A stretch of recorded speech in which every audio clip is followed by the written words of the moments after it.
지금까지 여기까지 우리를 도우시고 인도하신 에벤에셀의 하나님께서 오늘도 우리의 손을 꽉 붙드시고 함께 하시고 인도하신 줄 믿습니다. 이번 한 주간도 또 9월 한 달도 주님 손 순간순간 꼭 붙들고 주와 함께 동행하고 승리하는, 그리고 주님께 영광 돌리는 우리 모든 영남의 가족들이 다 되어줄 수 있기를 주의 이름으로 축원합니다. 아시는 대로 이 디모데 전후서는 목회 서신이라고 그렇게 불리웁니다.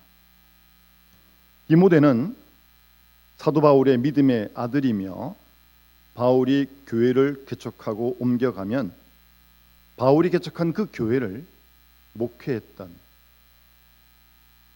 사람입니다.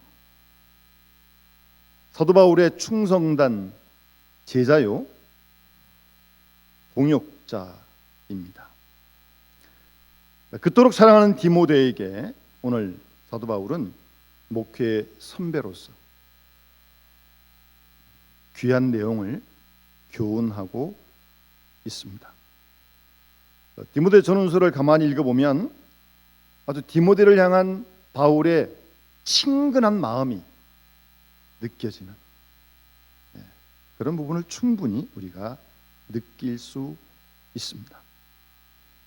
친근한 관계로 디모데에게 충고하고 교육하고 권면하는 내용입니다. 그래서 하나님의 일꾼으로, 하나님의 사람으로 어떤 자세로 살아가야 되겠는가? 어떤 자세로 주께서 맡기신 일을 감당해야 할 것인가? 중요한 내용 아닙니까? 그런 내용을 바울이 디모데에게 말씀하고 있습니다.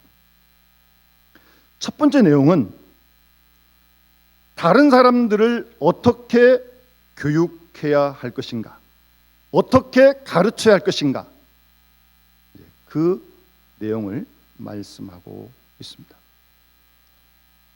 목회자도 교인을 가르치고 부모님도 자녀를 가르치고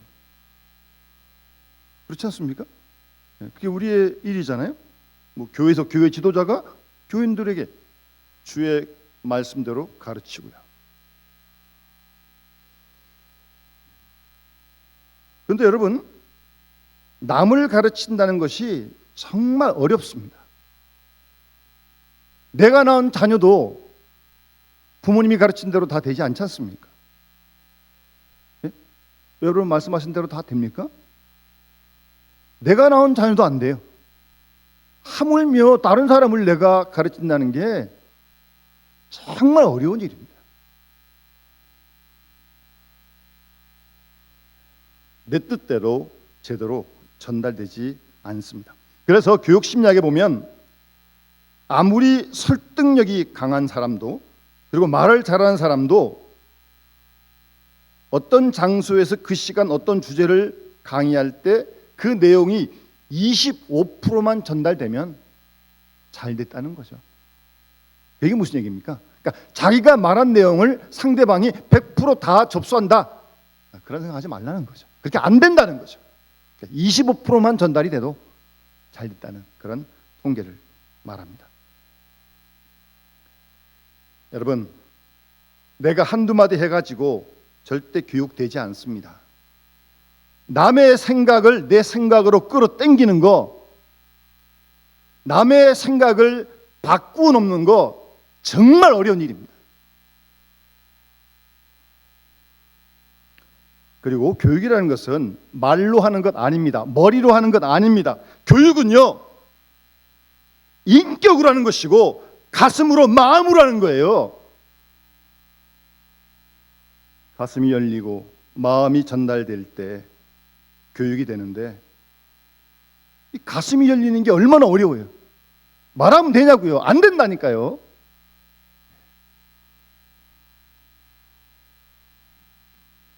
오늘 본문의 중요한 말씀이 하나는 6절 말씀에 내가 이것으로 형제를 깨우치면, 그 제목도 그렇게 잡은 거예요. 내가 형제를 깨우치면. 깨우친다는 단어가 아주 중요한 단어입니다. 원래 이 깨우친다고 하는 헬라어의 단어의 뜻은요, 그 교육받는 그 사람의 생각을 이끌어낸다, 그런 뜻이에요. 그러니까 내가 생각하는 방향으로 그 사람의 생각을 이끌어내는 걸 얘기하는 거예요. 그게 깨우치는 겁니다.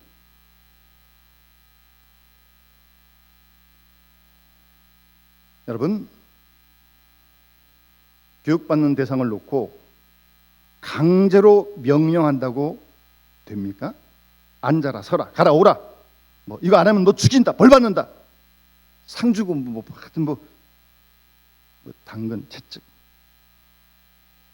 뭐 당장 눈앞에서 어떤 효과가 잠시 나타날지 모르겠어요. 예? 뭐 그렇게 말하는 사람이 부모라든가 또 뭐 그런 사람이면 그럴 수 있어요. 여러분, 절대 그렇게 강권적으로 하면 눈앞에서 잠깐 순종하는 것 같아요. 들어줘요.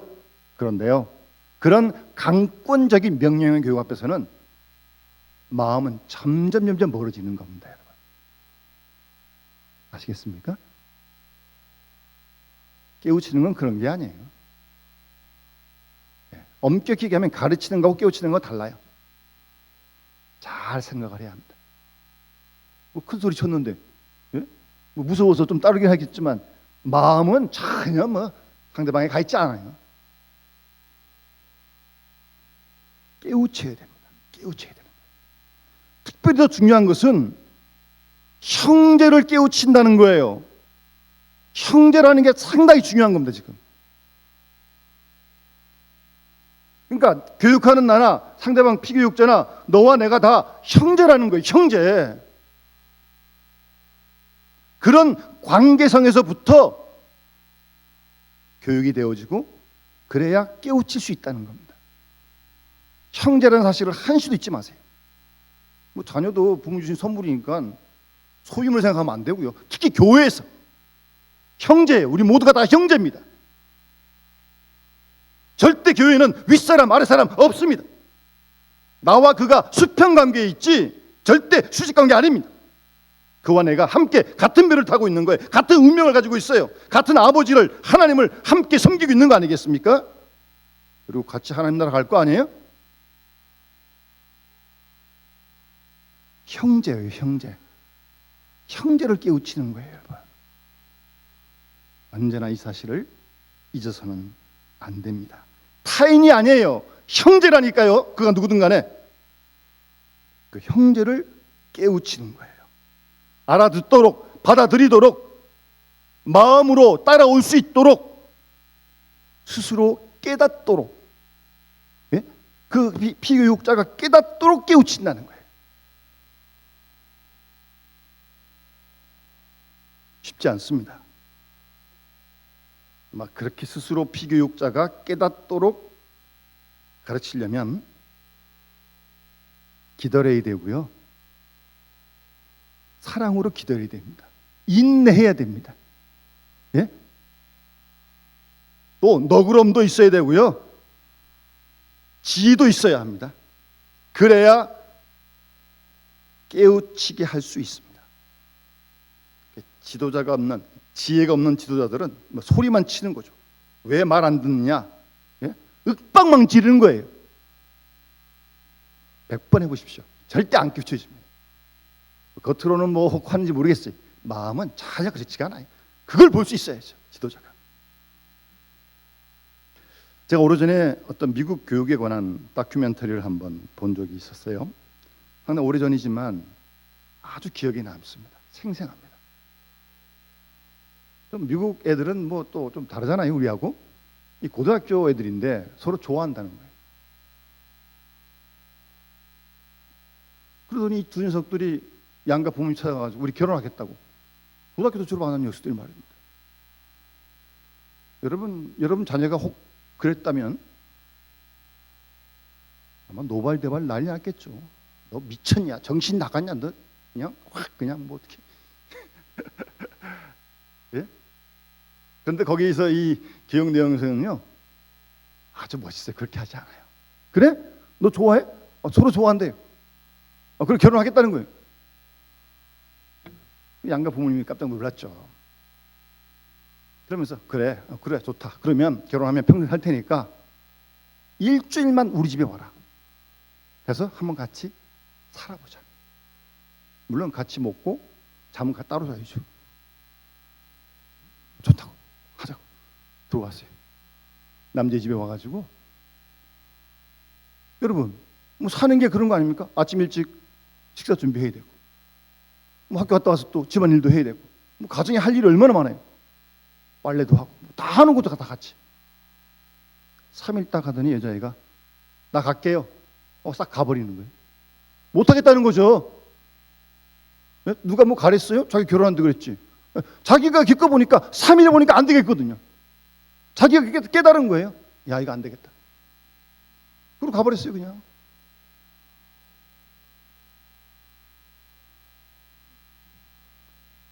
여러분 스스로 깨달을 수 있도록 그렇게 유도하는 겁니다. 걔는 더 이상 그렇게 결혼하지 안 그럴 거예요. 왜요? 자기가 경험해 봤으니까 이게 정말 결혼이 이런 게 아니구나. 몸으로 느낀 거 아니에요. 몸으로.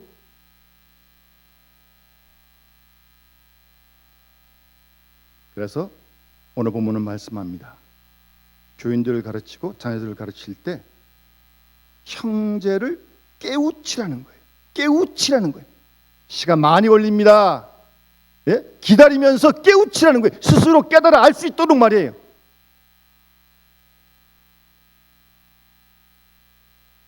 그런 다음에 또 중요한 것은 가르치는 자가 어떤 마음을 가져야 되느냐. 예? 상당히 중요한 거예요. 가르치는 사람이 어떤 마음을 가져야 되느냐. 흔히 가르칠 때는요 자기는 늘 가르친다고만 생각을 해요.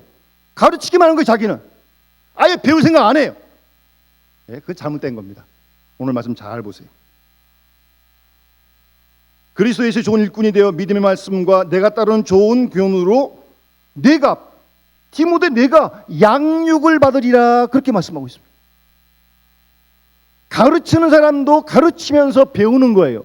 배우는 마음으로 가르쳐야 되는 거예요. 자기는 끄떡도 안 하고 그냥 일방적으로 그거 안 된다는 거예요. 가르치면서 배우는 겁니다. 가르치면서 항상 배우는 마음으로 가르쳐야 한다는 것을 오늘 본문은 우리에게 말씀하고 있습니다.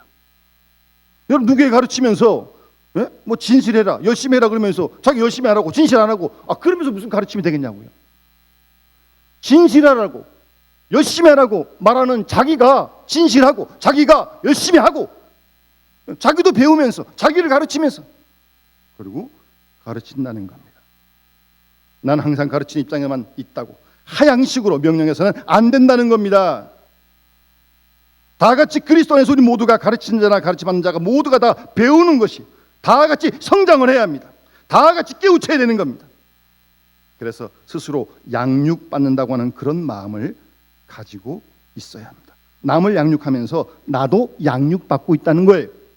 남을 가르치면서 나도 가르침을 받고 있다는 말입니다. 항상 배우는 마음으로 가르쳐야 한다는 것을 바울이 디모데에게 지금 말씀하고 있는 겁니다. 물론 뭐 일반 교육학에서도 평생 교육 얘기하지 않습니까? 다 된 사람이 어디 있어요? 계속 배워가야죠. 예? 가르치면서 또 배우는 거예요. 가르치면서 또 깨닫는 겁니다. 믿음의 말씀과 내가 쫓은 선한 교훈으로 스스로 양육을 받으리라고 그렇게 말씀하고 있습니다. 환자를 고치는 의사가 아프지 않습니까? 의사도 환자가 될 수 있습니다. 의사라고 뭐 안 아프나요? 예. 언제든지 남만 가르치려고 그러지 말고 가르치면서 자신도 또 배워야 하는 입장에 있음을 항상 잊지 말아요. 그래서 우리가 잘 아는 칼빈 선생님은 이런 말씀을 하셨어요. 우리는 끊임없이 기도해야 하는 죄인이다. 끊임없이 기도해야 하는 죄인이다. 그렇게 칼빈이 말했습니다. 다 같이 회개하고 다 같이 진실을 묻고 다 같이 정직해야 합니다. 따라서 가르치는 자라고 가르치는 위치에만 있는 것이 결코 아니라는 사실입니다. 믿음의 말씀과 내가 쫓은 선한 교훈으로 양육을 받으리라. 그렇게 6절에 말씀하고 있는 것입니다. 나 자신이 가르치면서 양육받고 있어요. 내가 남을 깨우치면서 나도 양육받고 있다는 사실을 기억하라고 바울이 디모데에게 말씀합니다. 그러면서 남을 가르칠 때 지도자가, 교역자가 특별히 피할 것이 있다고 말하는데 7절 말씀에 망령되고 허탄한 신화를 버리라고, 그걸 피하라고. 디모데전서 1장 4절에도요 이런 말씀이 있어요. 신화와 끝없는 족보에 몰두하지 말게 하려 함이라. 이런 것은 믿음 안에 있는 하나님의 경륜을 이름보다 도리어 변론을 내는 것이라 라고 1장 4절에 이미 말씀한 바가 있습니다. 이 허탄한 신화, 원래 신화라는 게 다 꾸미는 이야기 아닙니까? 그러니까 그 꾸미는 이야기 가지고 이렇게 하다 보면 변론이 생겨요. 말다툼이 생겨요. 말다툼이. 여러분 말로 이겨가지고 그 사람 장악할 것 같습니까?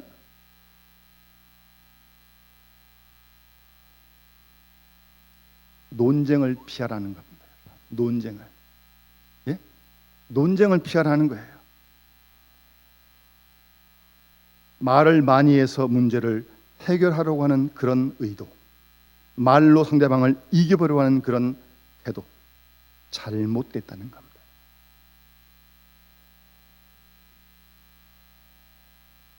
가르치는 자는 인격으로 가르치는 거고요.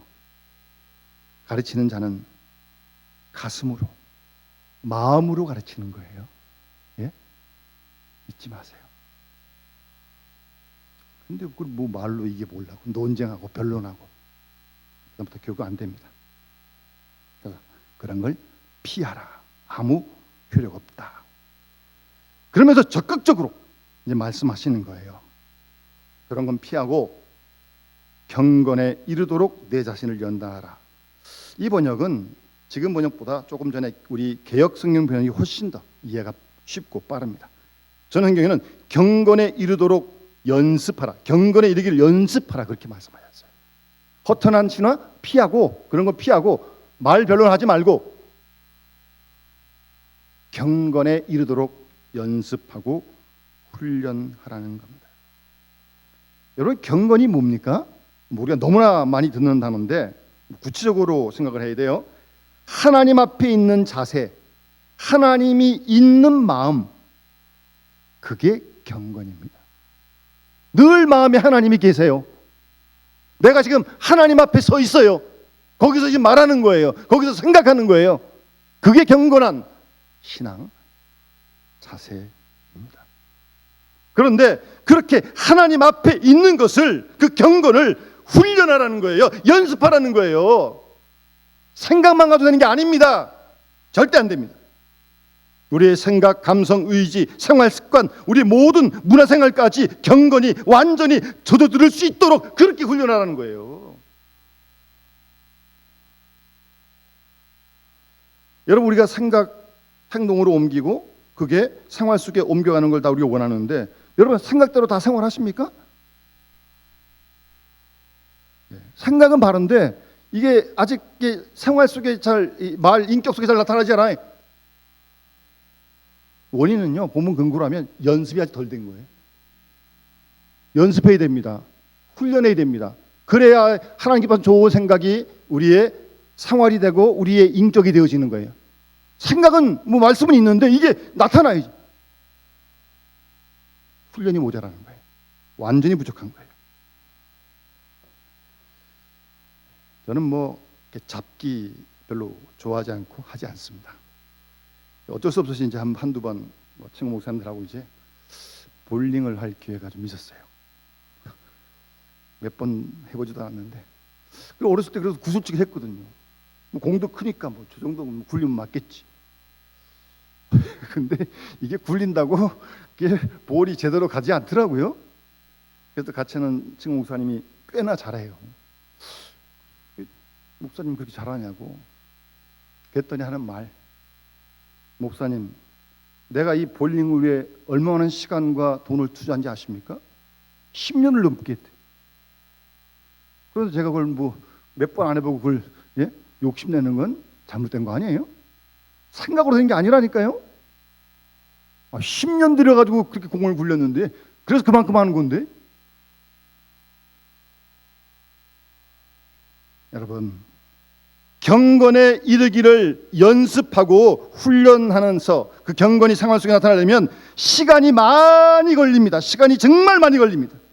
절대 연습이라는 거 하루아침에 되는 거 아니지 않습니까? 예?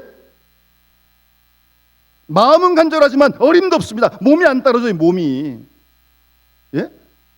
생각만 가지고 되냐고요. 가끔 뭐 우리 새벽기도 하는 분들도 그런 얘기 합니다만, 어쩌면 어쩌다 이제 새벽기도 한번 나왔어요. 하루 종일 피곤한 거죠. 뭐 몽롱하고. 예?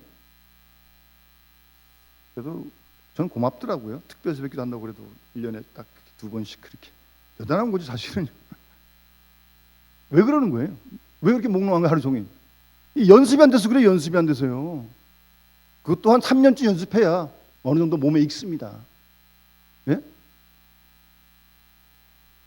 여러분, 연습이라는 게 뭡니까?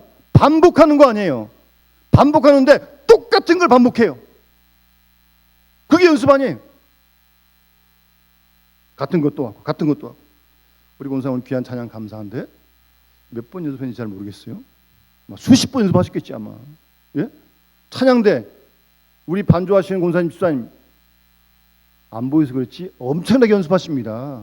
그러고 치시는 거예요.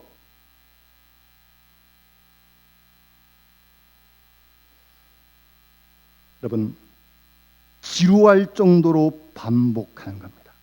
똑같은 일을 계속 반복하는 게 연습입니다. 또 하고 또 하고 또 하고 한 번 두 번 해가지고 된다 그런 말 하는 거 아닙니다. 아니 죽을 때까지 연습해야지. 경건을요.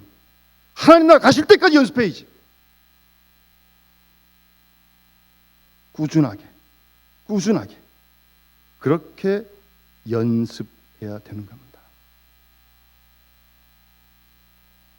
8절을 보시면 육체 연단, 여기도 전에 성경에는 육체 연습이라고 그랬는데 육체 연습은 약간의 유익이 있다. 여러분, 이 몸을 연습하는 거, 훈련하는 것도 약간은 유익이 있어요. 여러분, 운동선수요, 그거 아무나 그렇게 되는 거 아닙니다, 여러분. 예? 정말 우리가 모르는 연습, 또 연습. 그래서 운동에도요, 운동을 하려면 3가지 필요한 게 있다 얘기를 하는데, 첫 번째, 평안한 마음이 있어야 합니다. 운동 시합하는데 마음이 평안해야 뭐 제대로 뭐 하지, 이 불안해가지고 무슨 뭐, 예? 옛날에 여러분 박세리 선수 지금 다 그만뒀지만 그 아버지가 박세리 선수 훈련시키기 위해서요, 이 담력을 훈련시키는 거죠. 뭐 공동묘지 같은데 밤에 데려가고 막 그랬어요. 그래야 결정적일 때도 흔들리지 않고, 그리고 집중력이 필요합니다. 집중력. 운동선수가 운동하면서 뭐 상금이 얼마인지 누가 왔는지 뭐 그런 거 기웃고 돼가지고 되겠습니까? 지금 집중해도 지금 일까 말까 한데 집중해야 돼요. 운동도요. 그리고 용기가 있어야 됩니다. 흔히들 배짱이 있어야 된다고 그러죠. 담대해야 되는 거예요, 여러분. 그걸 훈련하는 거예요, 계속. 그게 연습인데 절대 하루아침에 안 됩니다. 많은 시간이 흘러서 육체 연습을 하게 되는 겁니다. 그렇게 육체 연습을 하는 것도 어느 정도 유익이 있다는 거예요.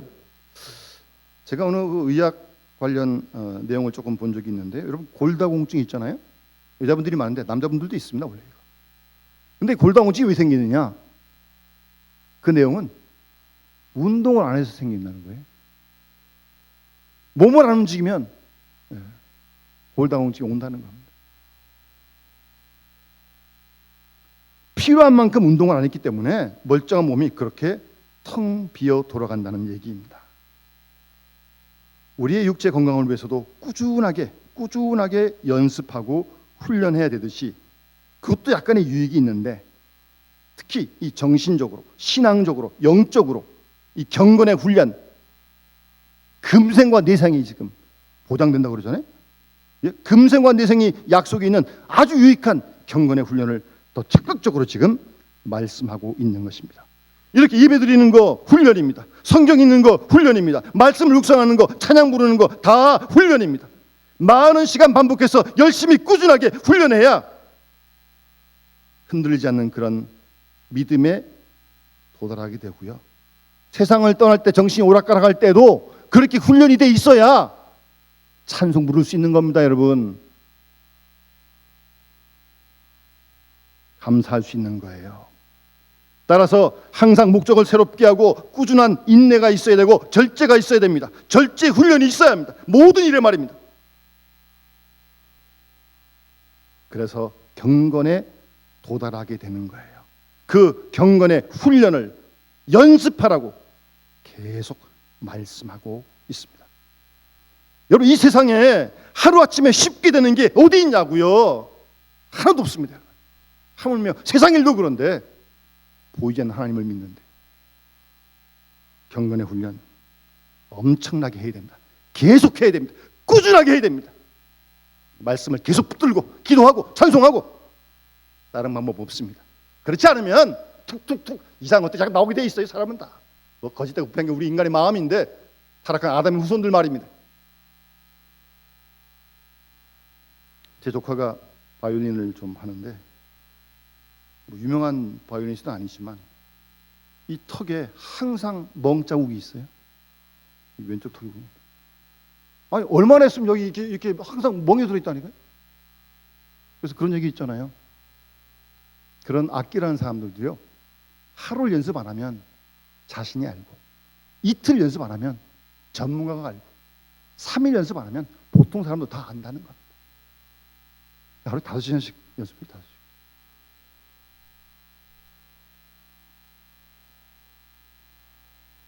만사를 그렇게 쉽게 생각하지 마십시오. 생각으로는 쉬울지 모르겠지만 그것이 내 생활을 넘어서 내 성품의 인격에 익혀지려면 부단히 꾸준하게 경건의 훈련, 연습해야 합니다. 그러면 중요한 것은 그렇게 경건의 훈련을 해서 경건한 모습이 나오는데 어디에 도달하자는 거예요, 도대체? 경건해서. 본문에 그런 말씀은 없지만 여러분, 경건해서 사랑에 도달하자는 거예요. 경건을 통하여 사랑을 훈련하는 겁니다. 그러니까 경건한 사람은 하나님도 사랑하고 이웃도 사랑하고 저 사람도 사랑하고 이 사람도 사랑하고 다 사랑하게 돼 있어요. 그게 경건한 사람.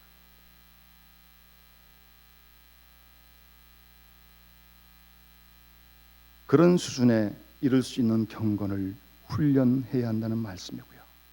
또 경건이라고 하는 것은 충성을 말하는 겁니다. 경건한 사람은 하나님께 충성하는데 그 충성도 하루아침에 되는 게 결코 아닙니다.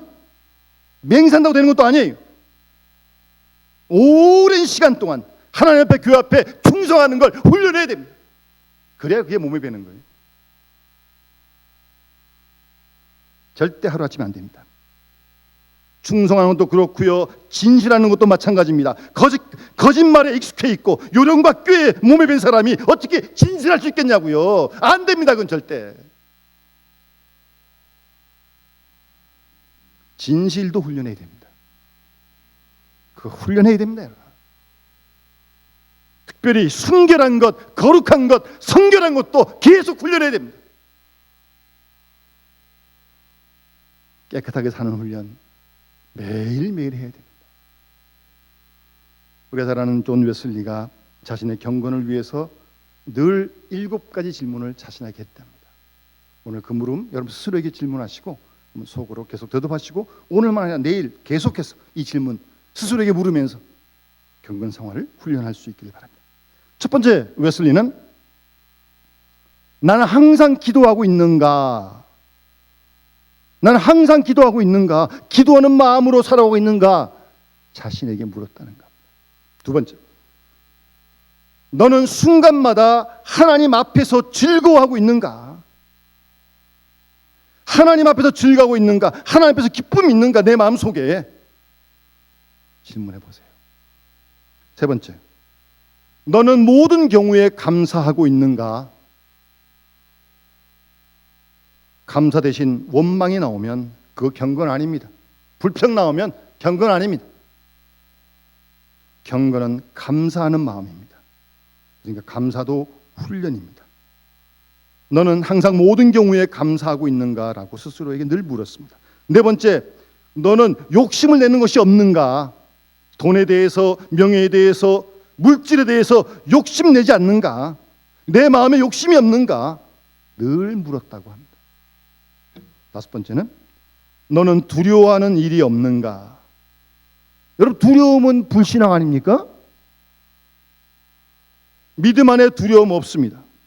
따라서 내 마음에 두려워한 일이 없는가 늘 물었던 것입니다. 여섯 번째는 너는 연속적으로 하나님의 사랑을 느끼고 있는가?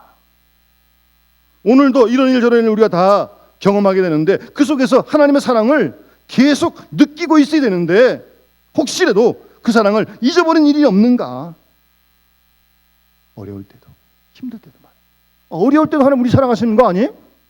더 사랑하시는 거 아니에요? 물어야죠. 그 사랑 나도 받고 나도 사랑하고 있는지.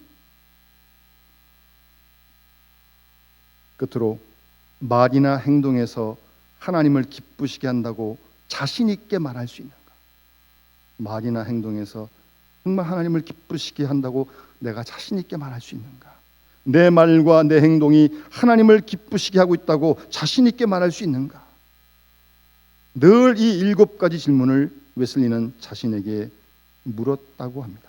그러면서 자신을 계속 훈련했던 거죠. 경건에 이르도록 말입니다.